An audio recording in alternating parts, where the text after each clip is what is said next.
death toll continues to rise in the Blackwater murder inquiry. The 5 remaining amateur investigators followed the trail of the fictional killer and the £25,000 reward. Another suspect, the piano teacher George Howick, has been cleared. Now just 4 suspects remain. Richard and Rory were sent to play the killer's macabre game. Richard returns. Richard survived, to the disappointment of the rest. If I started this game show again, with the hindsight, I'd probably try and be a little bit nicer to the other people, on the basis that if you stuck up to people a little bit more, they're less likely to vote for you to play the killer's game. No one bites the dust. No one bit the dust.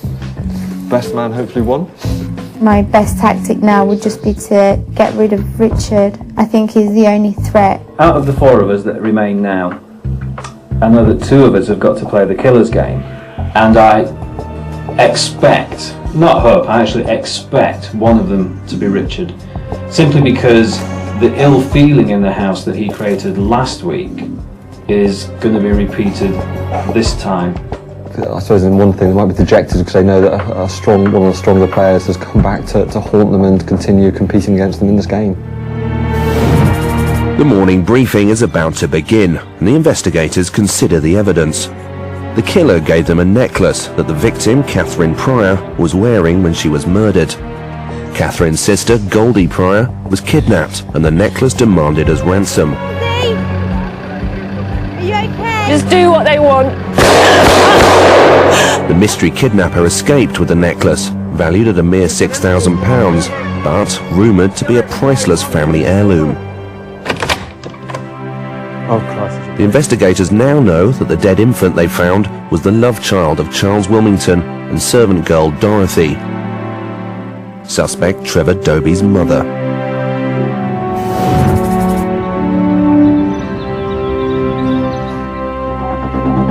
The chief, Bob Taylor, arrives. He is a real murder squad detective with 30 years' experience. Good morning, everybody. Good morning, Chief. Richard returned from the killer's game. Rory was not so fortunate. Let's see who Rory chose. I would like the next lead investigator to be Andrew Weaver. He thinks he hasn't enough confidence in himself to do it, but I think he's a good man for the job, and I hope he goes on to win the competition.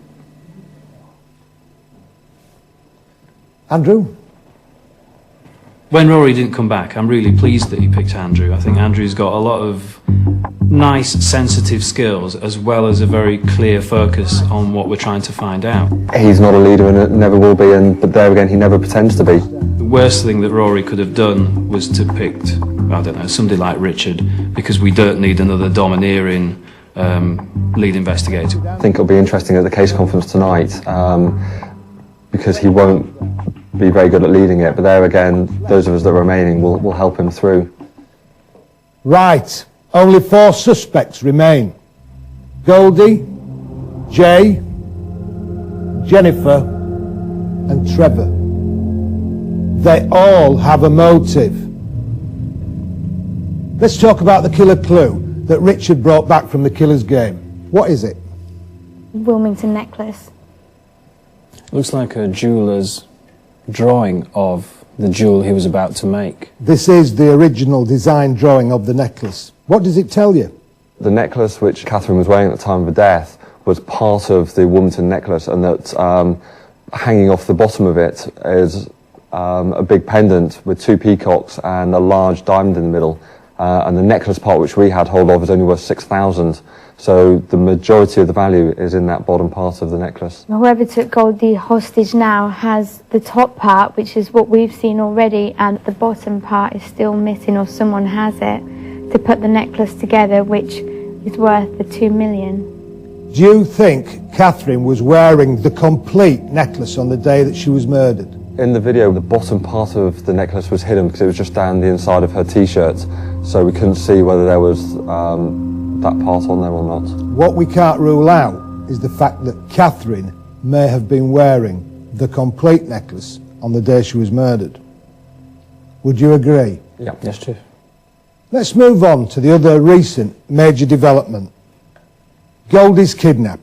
Let's look at the kidnap message again. I've had the exhibits officer enhance the video footage. I have been kidnapped.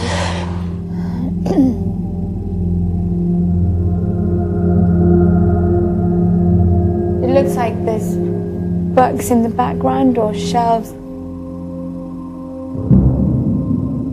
What do you think, Richard? Well, there's two words, what looks like two words there, which could be pillboxes.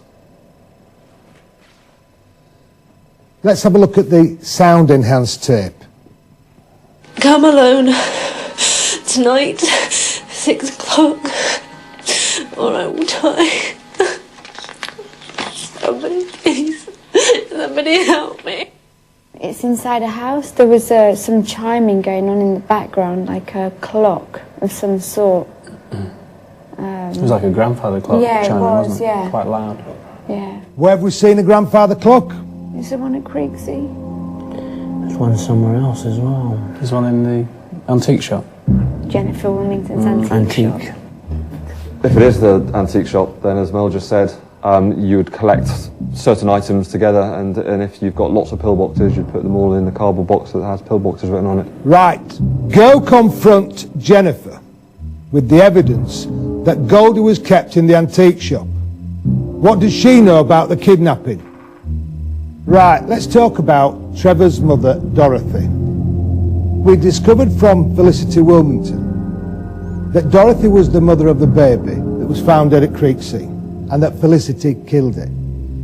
But my question is this: does the alleged murder of the baby shed any light on the murder of Catherine Pryor? Dorothy was pregnant with Charles's baby, and the affair could have continued after Dorothy left the Wilmington service, and Charles Wilmington therefore could have been Trevor's father. If that was the case, then that would make Anya a Wilmington. On the basis that Trevor is Anya's father. If Anya's a Wilmington, Jay or Jennifer would not want their inheritance to go to Anya Pryor. So they would have killed Catherine, who knew that fact. So who else would that give a motive to? Possibly to Goldie as well, because Goldie is marrying into the Wilmington family. Andrew, what do you think? If the baby had survived, that would have affected the whole Wilmington dynasty and who was to inherit what. The investigators are getting closer to the killer, but before they can move on, the chief has some news. I had a phone call last night from the local farmer who owns the grain store where Tina Wells' body was found. It's been flooded. What do you think about that? If the killer has done it, to remove any evidence, it means the killer's been back to that place. I think we should check that out, don't you? Two of you need to conduct a thorough search of the grain store and bring back any evidence for analysis. The lead investigator will now join you in the field. So now the rules change. For the first time, the lead investigator is not immune from the vote and could play the killer's game next.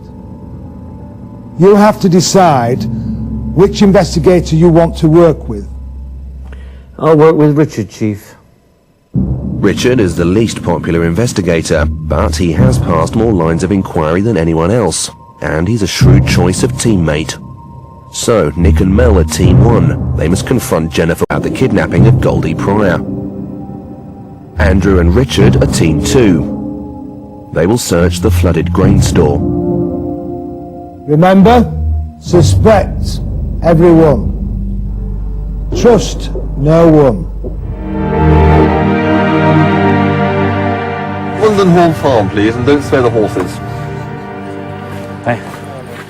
I thought it was a very nice thing that Andrew did. Oh, that was complete self-sacrifice, wasn't it? Yeah. Take the shitty job and take Richard with me. Yeah, oh, bless him. Andrew and Richard are heading to a remote farm where, 4 days ago, the investigators made a grisly discovery.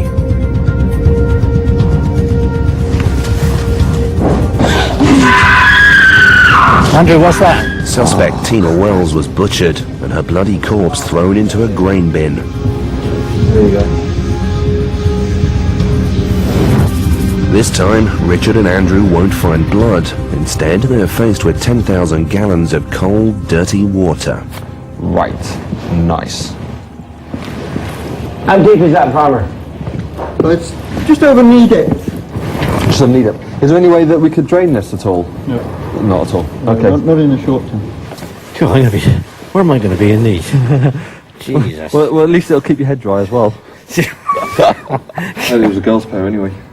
Thank you.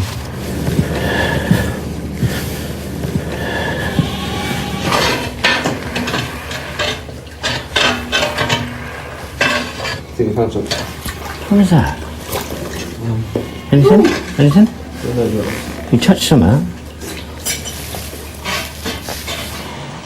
Come and stick your hand down here if you want. I'm going to get wet with you. I'm sorry with longer arms. The same length gloves. My gloves are the same length as yours. The test for Richard and Andrew is one of endurance. They must keep searching until they find the clue. Right. Too great.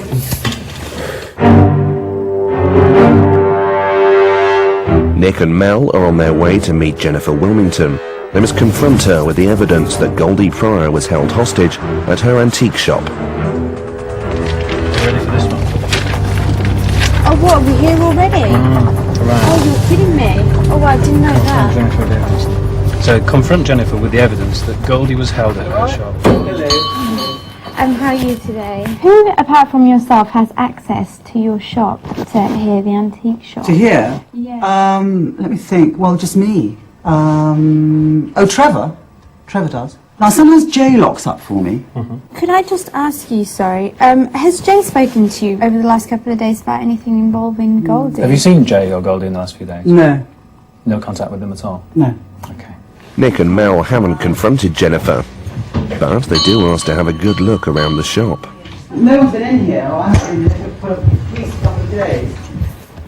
Right. So what do you do in this room? Well, I don't do anything with it, really. This is the storeroom. I just have odds and sods in here. When was the last time someone came into this room? Do you know, have you noticed anything that's Well, I haven't changed been in the here. room? I haven't been here. You haven't been in In the back room of the nobody shop else- lies the nobody else test for Mel and Nick. I just store things. Jennifer says she hasn't been in the back room for days, but a copy of today's paper has been left on the desk. Jennifer leaves the investigators to have a good look around. Well, that's that. Yeah, she's making that she'll be. Nick, is this a crime scene? Should we be? No, it's not a crime scene. In fact, Nick is wrong. It is a crime scene, and they have the evidence to prove it. That's where she was. Right there. At the shop, I was like, there was a bit of sort of differences between us about the way it should have been done. I don't know, maybe it's me that understood the briefing wrong, or maybe it's, you know, him, but I did let him take the lead slightly.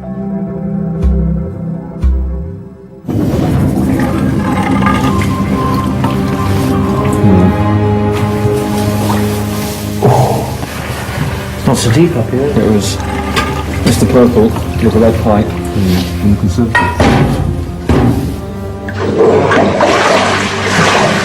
Channel Biscuit Company. Is it a weapon? Doesn't look like one of the ones that necklace to me, innit? You have found a lot of stuff in here. What's this? Andrew and Richard's search finally pays off. One bag with a shredded letter in it. That's my best experience so far, Richard. Good. Nick and Mel still haven't told Jennifer they know Goldie was held hostage in the back room of her shop. Hello, Trevor. And now she wants something from them. She's arranged to meet Trevor Doby tomorrow, and she's worried. Bye. Now look, would you be here when Trevor comes tomorrow? We can be, if you wish, yeah. He can be very aggressive. Is he threatening you, or...? No, he's just, something's not right. You feel I've got to uneasy? tackle. Yeah, I do, and I'd feel safer if somebody was here. Okay, sure. Right, so she doesn't know that no one's broken in, and Jay and Trevor have got access. Okay. Do you think we got everything absolutely everything. Yeah, is that I wasn't sure from that we were supposed to inform her that the kidnapping had taken place there, but I mean, she didn't know anything about it. Both teams are back at the house. The topic of conversation is Richard. He wasn't too bad today. Does seem a lot better. But there's still tonight. Yeah, the day's not over yet. In the evidence room, Nick and Richard attempt to make sense of the shredded letter. It can't be serious that we're going to stick this together ourselves. Well, God, this is like a proper puzzle, isn't it?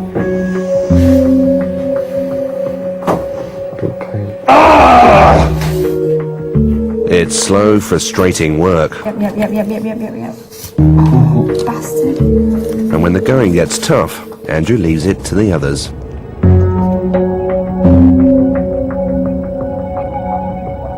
but mainly because I can't bear the thought of my precious jewel ever leaving the family, and that turns to your page. Which you have to wait a week for. Tune in next week. Yeah. 2 hours later, the letter is finally pieced together. It was written by Charles Wilmington just before he died. It is addressed to his son Tony, Jennifer's husband. And it starts, Dearest Anthony, as my time on earth draws to a close, I feel I have to put my affairs in order. The rumours of the Wilmington jewel are well founded. It is a spectacular diamond that I had set into a necklace for your mother. When she died, I couldn't bear for anyone else to have it, so I locked it in a bank vault where it's been ever since. I want you to have the jewel, and I have made a provision alongside my will to that end. There is a condition. I request that you keep the existence of the jewel secret from everyone. Never part with a jewel, and when the time comes for you to pass it on, give it to a child you trust. As my only son, I implore you to keep this legacy alive. With my love, your devoted father, Charles Wilmington. And he says here that, you know, I've never approved of your choice of wife, so that's why Jennifer's never got to know it. So Jennifer, maybe Charles thought that Jennifer was a gold digger and was, you know, after the money, and that's why Tony's never released it. So if Jennifer had no claim on the necklace, did she kidnap Goldie to get it? Jennifer, what she had to say today, and how did you interpret that? She knows absolutely nothing of the kidnapping, so she says. I mean, she could be a fantastic liar. One of the things you said that Jennifer mentioned was there was something wrong with Trevor recently, as though he was a bit sort of, whatever, aggressive. Could that either be anger that someone has killed the mother of his child, or could it be remorse that he killed the mother of his child? She gave us the impression that she was worried about him being aggressive against her in particular. No one else, just her. Just her. Maybe Trevor thinks it was Jennifer that did it. The investigators have uncovered him. But why was Catherine wearing the Wilmington jewel, a family heirloom worth millions? Hi. And why does Jennifer Wilmington claim to be scared of her lover, Trevor Doby? I want to go and see.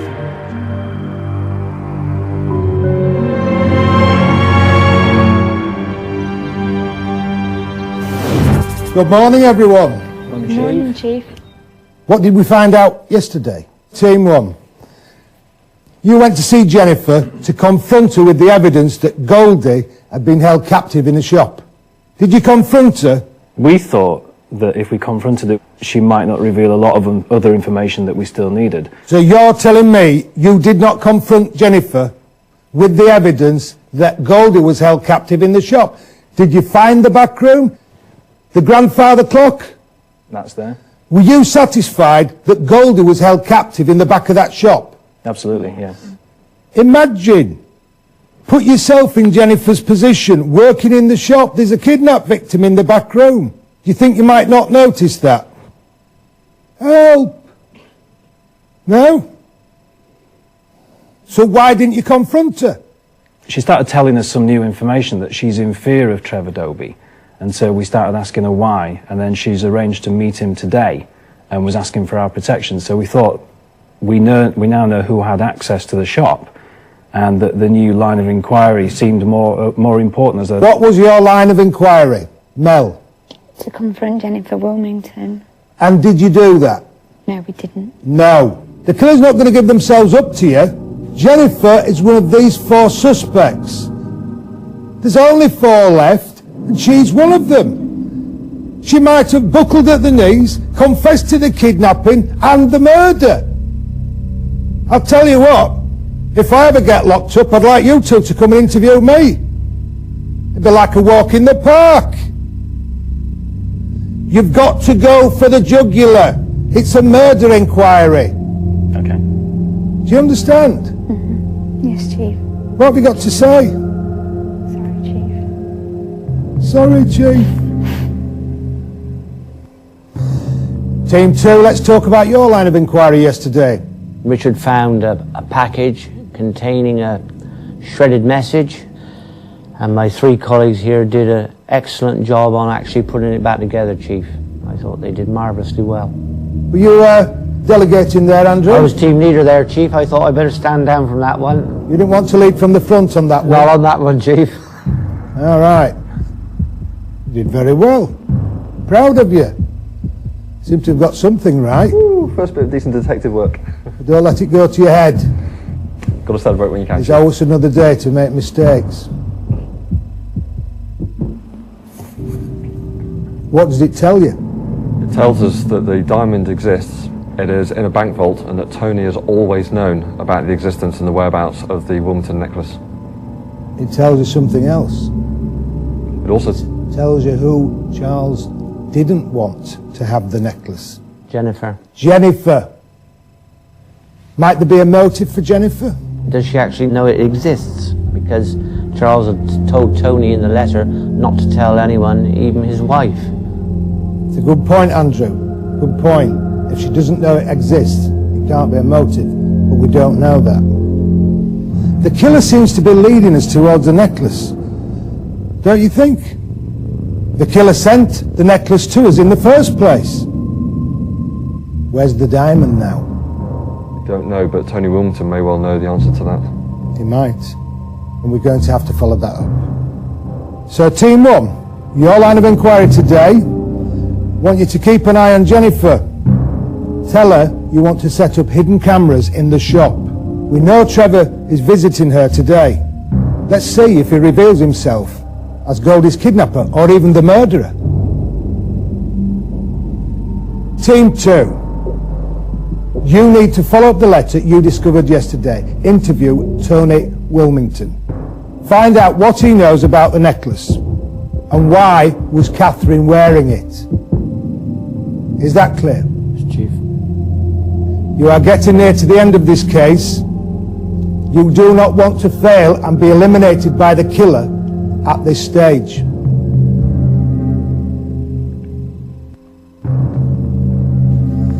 I thought the Chief was a bit more mellow this morning. Mel and Nick's mistake could cost them the game. And the other thing that was really exciting was sitting during the morning brief and realising that Team 1 have more than likely failed their line of inquiry, whilst Andy and I dearly hope that we've actually passed ours, which removes a little bit of the pressure for the killer's game. What are you doing upstairs? They're upstairs. On the bed, actually. Oh, yeah? Talking about things. Talking tactics about why they failed their line of inquiry. My predictions for tomorrow's killer's game is going to be that Team 1's going to be up for it, and that'll leave Mel, because I know Andy's going to vote for Mel, so I'll do the same. And then I think, if I play my cards right, that Andy will then nominate Nick. Keep an eye on Jennifer. Tell her you want to set up hidden cameras at her shop.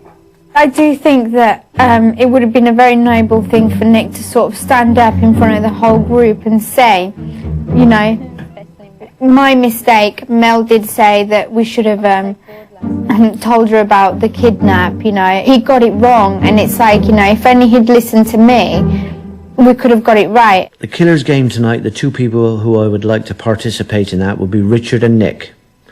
I think Richard will be named in the group vote if both teams fell, and I'm going to name Nick because I think Mel has a good line of inquiry and she should be allowed to pursue that.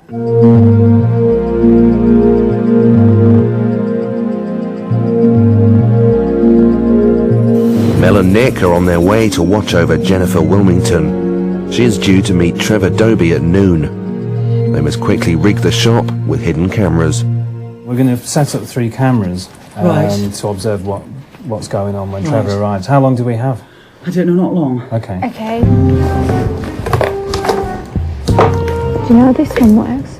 Right, so that's the camera, that's the battery pack on. Yeah, and then... Second thing. You alright? Yeah, it won't take us long. Getting worried over here. Okay. Either there or there.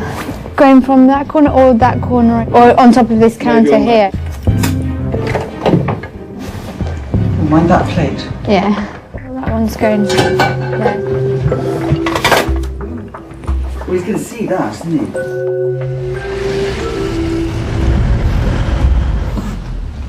Shouldn't be too long now. I'll tell you, if he catches us up, we've all had it.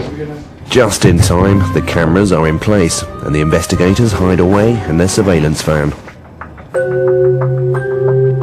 Jennifer claims to be scared of Trevor, but that doesn't ring true. The investigators must watch carefully for clues to what is really going on.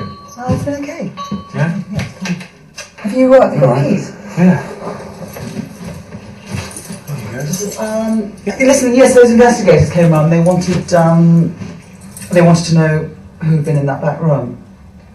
So I said that you'd been in there for the last, couple of days ago. Hang on, no. I was in there a week before. Well, they're asking all sorts of questions. So about the. What did you tell them? I didn't tell them anything. I just said that because I thought you were. I thought you had been in there a couple of days ago. So that's all I said. Well, listen, I could have said that you'd been in the church. Well, why did you say that? Well, you were. You were there. No. You're telling investigators stuff about me. What are you trying to do? No, I'm not trying to do anything. You're turning your back on me. No, we've got stuff to talk about. All right. Look, actually, I think you better go. I don't think we've got anything to talk about.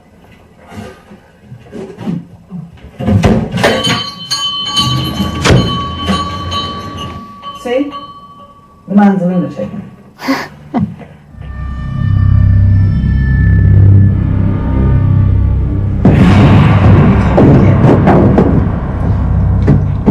You see?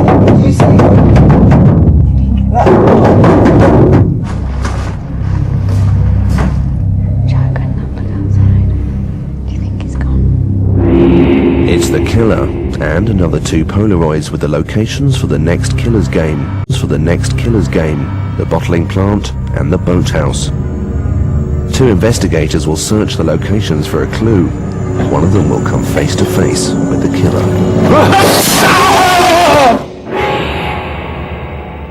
Jennifer's son, Jay Wilmington, arrives.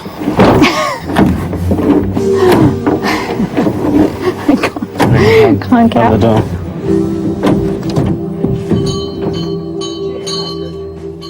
Jay makes straight for the back room. He has no idea his mother's shop is rigged with cameras. Jay, come back. What, you've cleaned out the whole back room, yeah? Listen, no. Look, just don't say anymore. The bit's missing, man! The bit's missing!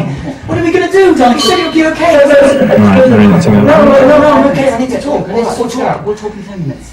When he came into Jennifer Wilmington's shop and said the thing's missing, and really stressing, I think he was definitely lying about that. I think he has the other piece, but he's covering his back, pretending that he's really scared and stressed about what's happening. I'll be in the pub in 10 minutes.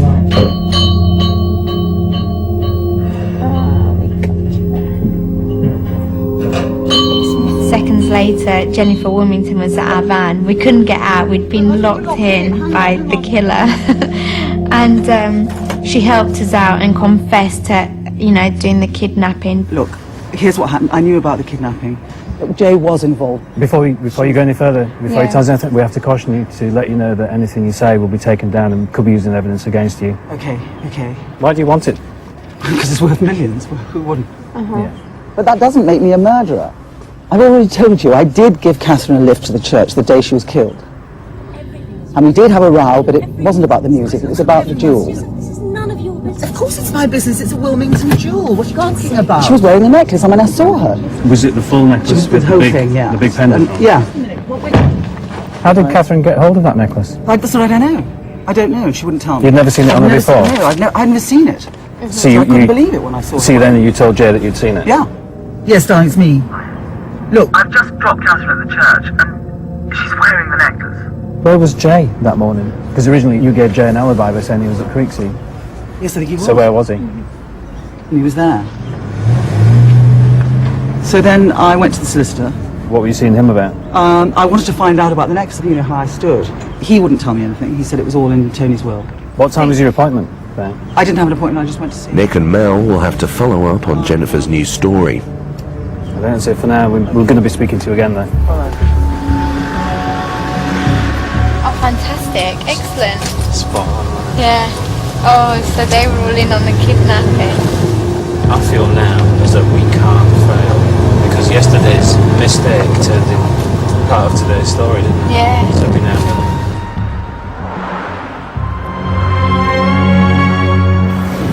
Back at HQ, Richard tests out another theory on the case. That could have been... No, what was the rumour about Jay and Anya? That Jay could be the father. Okay, so in Tony's mind, if that's true, then what's Anya? That's his granddaughter. Yeah. I have no problems working with Andy. Andy and I are fields apart intellectually, but because Andy admits that, I completely respect him for it and I have no problems working with him whatsoever. That's not a bad point. He's only got actually Julian. For me, what do you mean? I'm the only one who's ever come up with anything decent in this thing. Okay, so... Richard, he's been an absolute nightmare. But having worked with him the last couple of days, he's toned down considerably. And if he could just be less bullish, arrogant, rude, loud and obnoxious, he might be quite a decent bloke.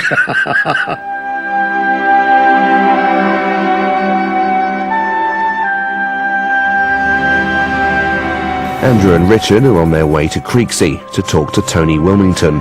They now know he inherited the Wilmington jewel from his late father, Charles.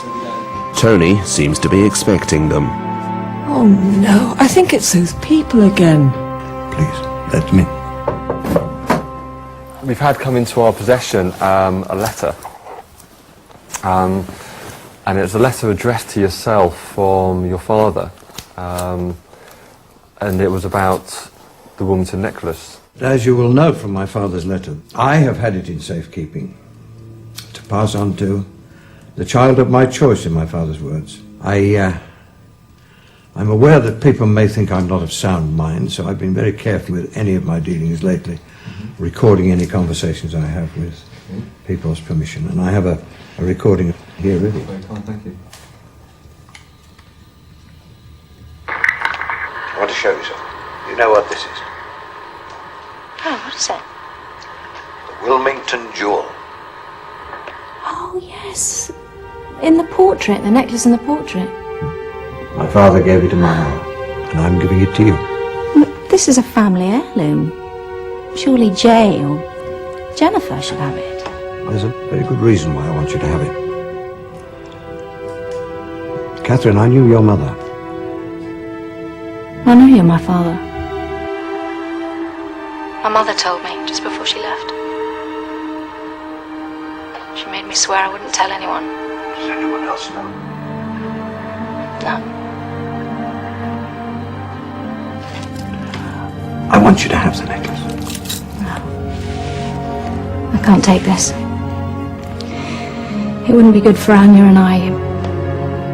You see, Trevor wants Anya and, Trevor's Anya's father.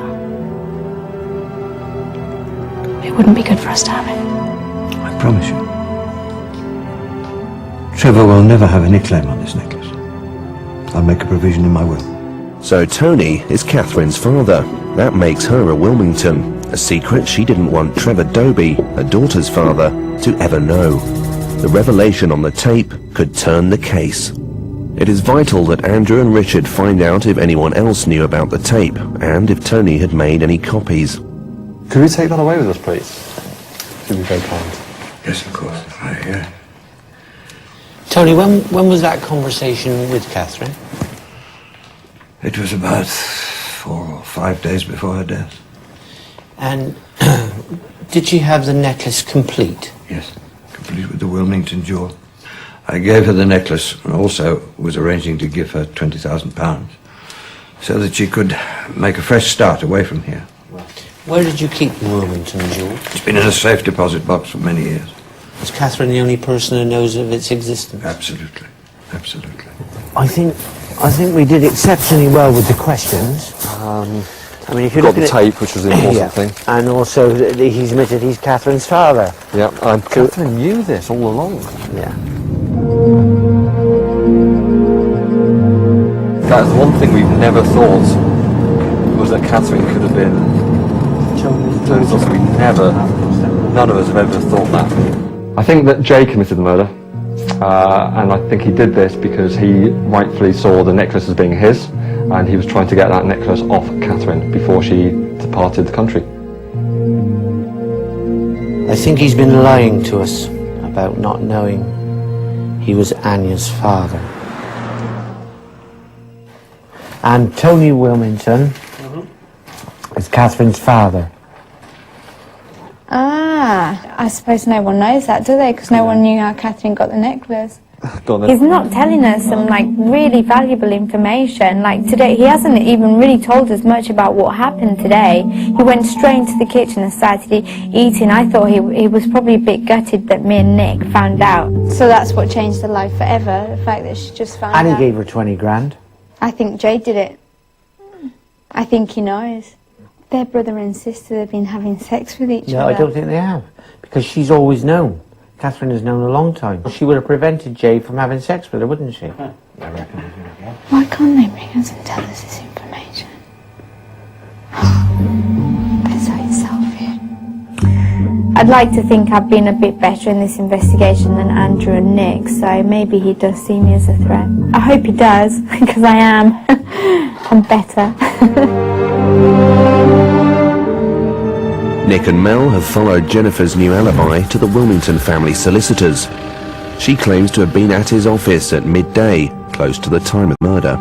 Please take a seat. Thank you. Jennifer told us today that on Monday the 11th she came to visit you. Monday the 11th? Yeah. I think I can recall her being here, actually. I think she was here, Monday morning, I think she left about 11 a.m. Right, okay. It does become public. If the solicitor's memory is reliable, Jennifer Wilmington has lied again. But Mel and Nick must not take his word for granted. When people come to visit, do they log in or make an appointment? They do, yeah. Yeah. Will we be able to confirm what time she was here? Yeah. Here we are. Oh, I do apologise. She was here on the 11th, but she was here from 11:40 to 12:30. Okay, excellent. Dum dum dum! What was it? Jennifer Wilmington is cleared from the murder of Catherine Pryor. Your little missus is cleared from the murder. Jennifer's got no claim on that necklace whatsoever.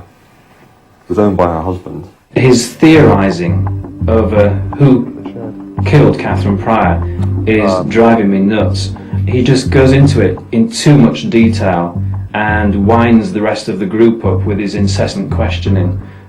The fact is that whoever did the murder wanted the necklace, didn't they, or saw that the necklace should have been there in the first place. Oh, my mind just can't stand anymore. Wilmington necklace. Tony said that he gave Catherine the necklace and 20 grand for her to disappear for a while. Maybe the whole point was that she was going to be seen with the necklace. It was going to come out that she was his daughter, and he wanted her to disappear. So, she disappeared, all right. Well, yeah. Hello, Andy speaking. House fire, Creeksy, engines are there and paramedics. Oh, shite! Because that's quick, guys. They got it in for me today. Alright, yeah, alright. Yeah, alright. I think we got the point.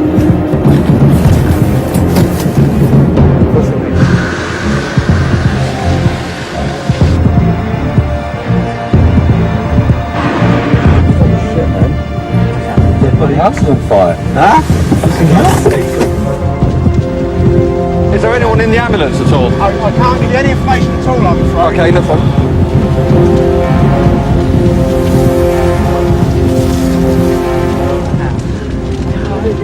Don't worry, they'll find him. The firefighters will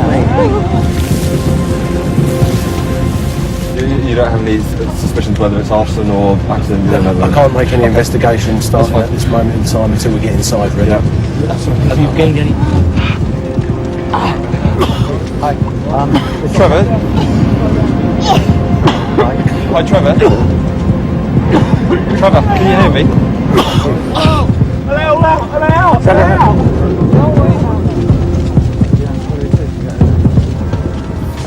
That's Trevor and Felicity. Yeah, so Trevor and Felicity. Jennifer and Tony. We know that 4... Just wait there for a moment. Okay. Yeah. Go and see them. No problem. Okay. We know there's 4 people that live here.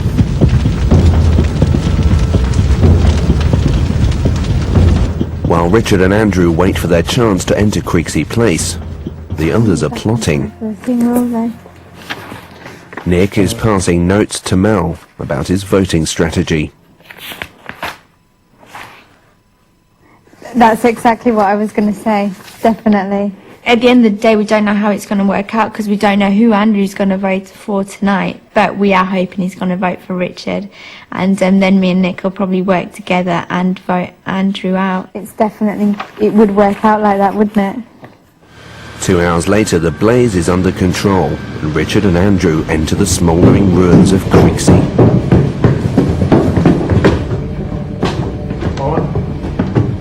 Have you got any progress on them? Yeah, they think there's a casualty. Somebody was hurt in these rooms, so we're looking for a casualty. They're bringing someone out now. Yeah. Going to need another. 3 feet to the landing, safe area. The only person found in the house is Tony Wilmington, and he's clasping something in his hand. But will the investigators spot it? Right, can you check his vitals? Right, Mark, can you check his vital signs for us, please? Put it in the bag. No, alright, can you get him downstairs?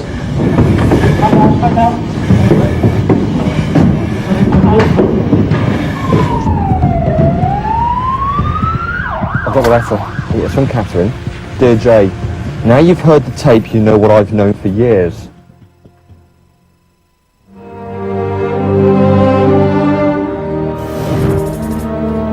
Good evening, everybody. I'm afraid to say that as a result of the tragic fire at Creeksea, Tony Wilmington died in the ambulance on the way to hospital. We know Tony Wilmington is not only Jay's father, he's Catherine's father. So Catherine and Jay are what? Brother and sister. Half brother and sister. Richard, Andrew, you went up to the fire at Creeksea. What happened? We found a letter that was in Tony's hand. Would you read it out to the group? Certainly. It's dated the 9th of November 2002, and it says, Dear Jay, now you've heard the tape, you know what I've known for years. If I can forgive him, surely you can.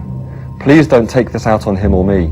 I love you now, as a brother, and hope we can rebuild our relationship. Let's talk at the wedding. We can't let this go on. I love you now, as always, Catherine. So what does that tell you? Jay now knows about the situation, and Jay could well have told Goldie, which would give Goldie potential motives for killing her sister. What do you think, Andrew? I think Jay would be extremely angry, Chief. He is a full Wilmington, and it looks as though he's not going to get anything at all at this stage of the game. Angry enough to kill Andrew? He would be very angry, Chief. Let's talk about another one of our suspects. Let's talk about Goldie. There's one person that we haven't spoken to who could shed some light on Goldie's alibi. Who's that? Nick and Mel. Anya Pryor. Catherine's daughter, Anya. So I arranged an interview with Anya, which was carried out by family liaison officers. What you remember about that Monday morning? Well, I got up and woke up Auntie Goldie. When the investigators first spoke to Goldie, she claimed that on the day of the murder, she was at home with Anya, getting ready for her wedding. Goldie said she needed to go out, so Goldie went out. So Auntie Goldie left you on your own?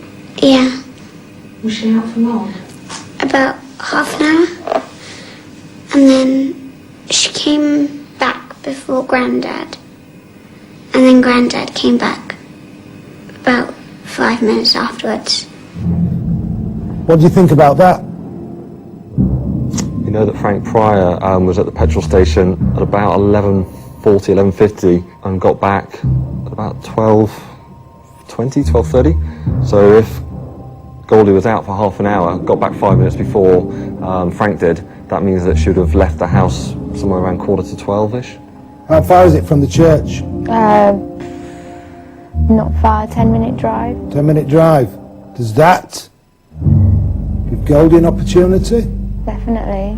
The video of the murder wasn't long at all. It did literally take 2 minutes to commit that murder. We need to ask her where she went for that trip, Chief. Exactly.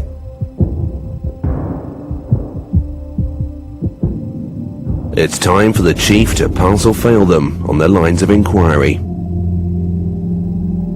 Team 1, Mel and Nick.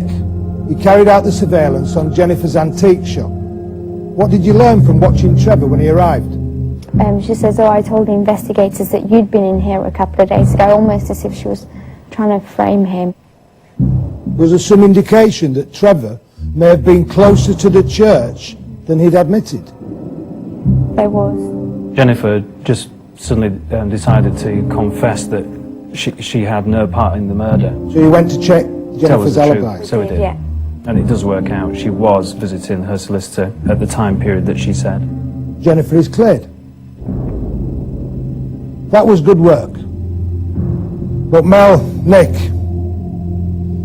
you let yourselves down on day 1. Hadn't you discussed what you were going to do? Did you make a conscious decision not to ask Jennifer about the kidnapping?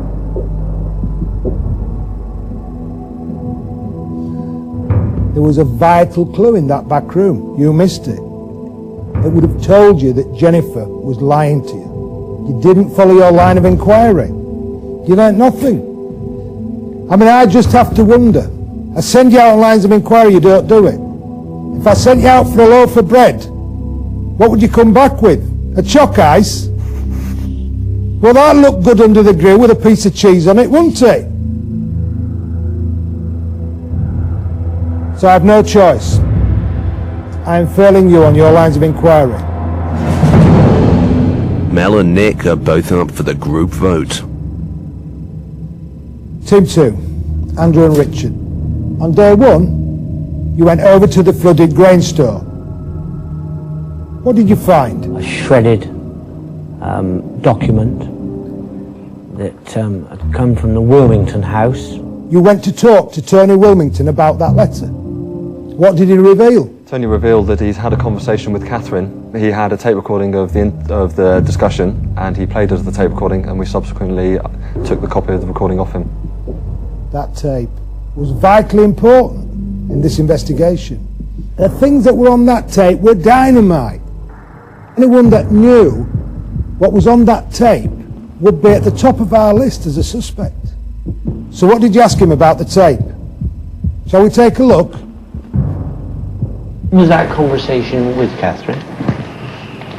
It was about 4 or 5 days before her death. And did she have the necklace complete? Yes. She did? Yes. Complete with the Wilmington jewel. Where did you keep the Wilmington jewel? It's been in a safe deposit box for many years. You asked every question under the sun, but the questions you should have asked about that tape.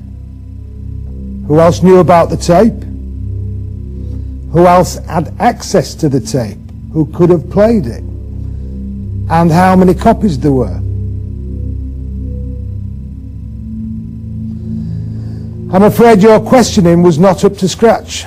So Richard and Andrew, I'm failing you on your lines of inquiry.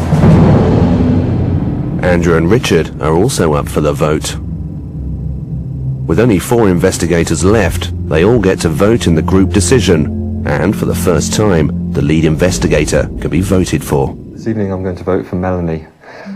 She's shown once again that through a lack of preparation, they've managed to fail a line of inquiry on some basics which, had they discussed it beforehand, they would have probably taken care of. Chief, I'm voting for my teammate tonight, Richard. He should have spotted that at Creeksea with Tony Wilmington about the tape recording. It was, for him, that was run-of-the-mill stuff. Tonight my choice is Andrew, and I feel that out of the 3 people that are left now, he has the least to offer. Everything now rests on Mel's vote. Who are you voting for tonight and why? Can I vote for all of them? Andrew, I'm voting for because it still is the weakest investigator.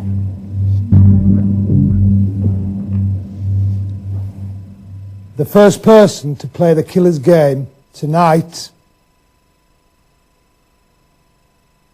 will be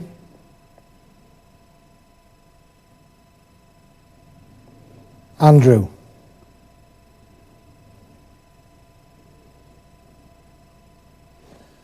Andrew gets to choose the second person to play the killer's game. He knows that Mel and Nick must have conspired against him, but will it affect his decision? Chief, it's been a very difficult decision, but on reflection of what happened yesterday, and Team 2 made a basic mistake. The person I choose to join me in the killer's game is my compatriot in that, is Richard.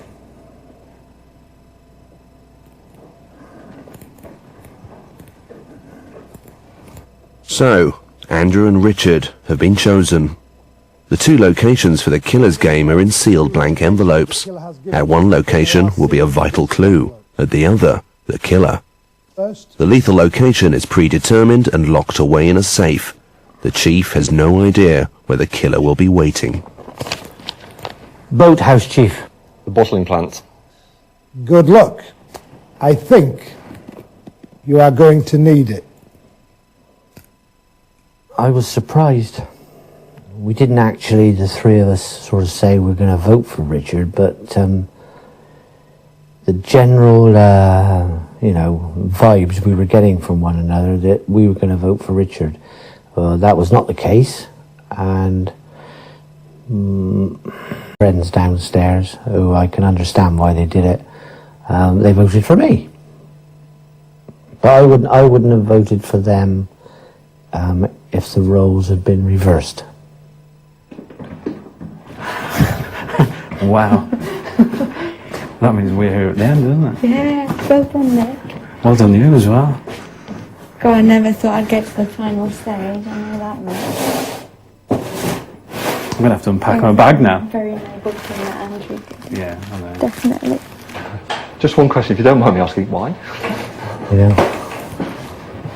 Well, because we fucked up on that. I know, but who fucked up more, us or them? Yeah, you should have got that because that's right. No, you should have done. I've never even voted for you, ever.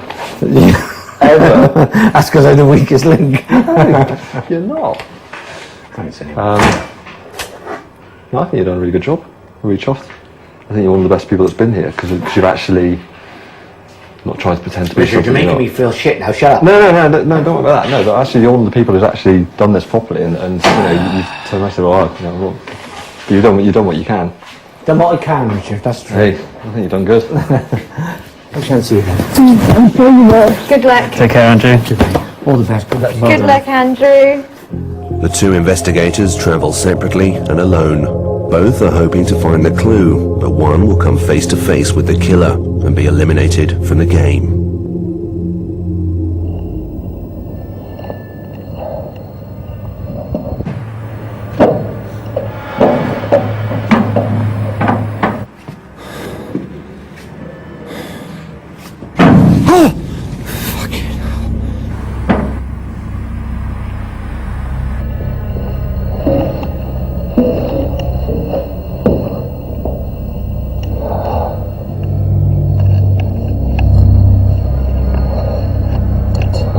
The killer's game again. Let's see what we can do this time.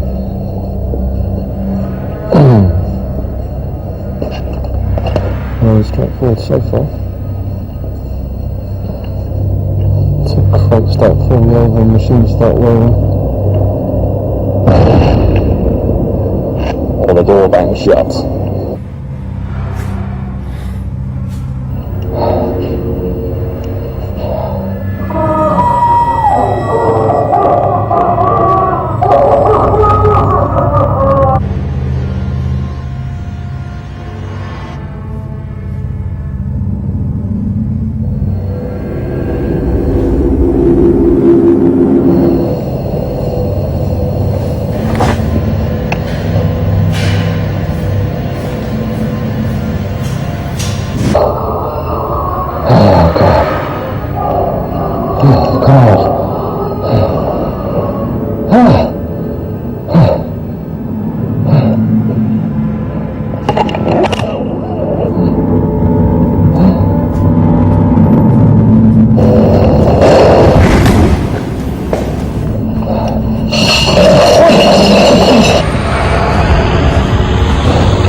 Oh my god.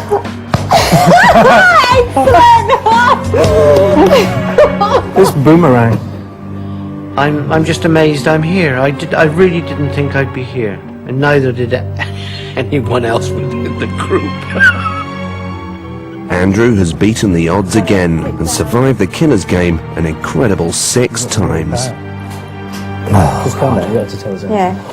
I'll tell you when I think of it. I got onto the boat and the doors were crashing either side. There was like handprints that smeared blood down the glass. And that's the way I gotta go, okay? That's the way I gotta go. Yeah. It was absolutely terrible. You two owe me a lot. Kiss. Kiss. Shake hands and say you're sorry. I'm very sorry. Well, that was a load of bollocks. Now I'll give you the true story. You fucking you fucking... I'm gonna kill you myself now, Andrew. You had me crapping my pants. I want breakfast in bed, I want the washing done, I want the nice meal, I want you to solve the case and tell me who's done it. Thank you for coming back.